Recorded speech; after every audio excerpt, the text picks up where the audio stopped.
भाई प्रेम से बोला वृंदावन बिहारी लाल की।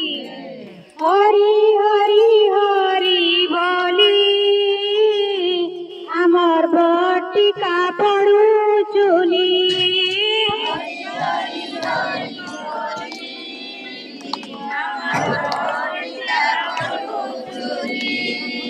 हरी हरी हरी बोली आमर बटिका पड़ू चुली।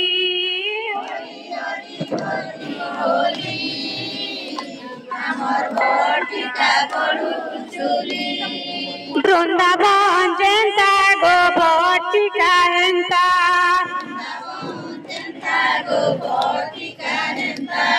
वृंदावन जेंता गो बटिका हेंता।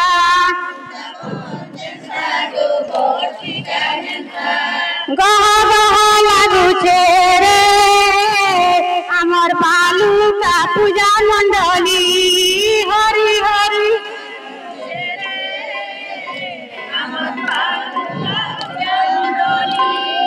हरि हरि हरि बोली आमर बटिका पड़ू चुली।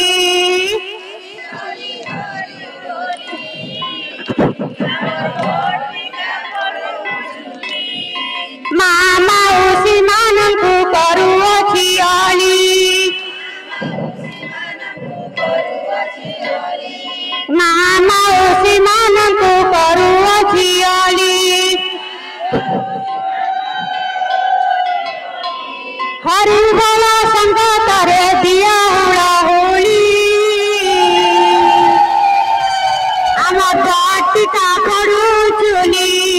हरि हरि हरि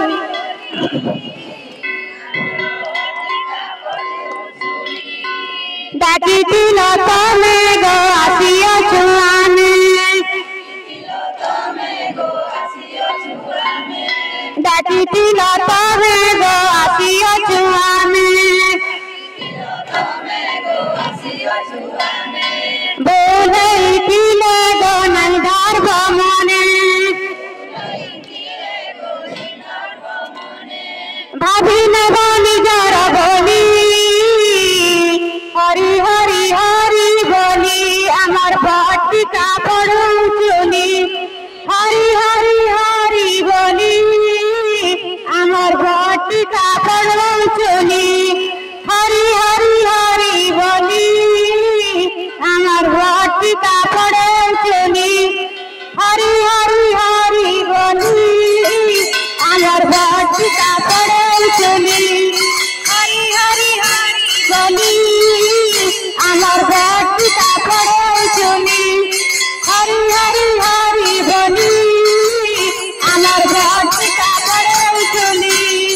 हरि हरि हरि बोली आमर बटिका पड़ू चुली।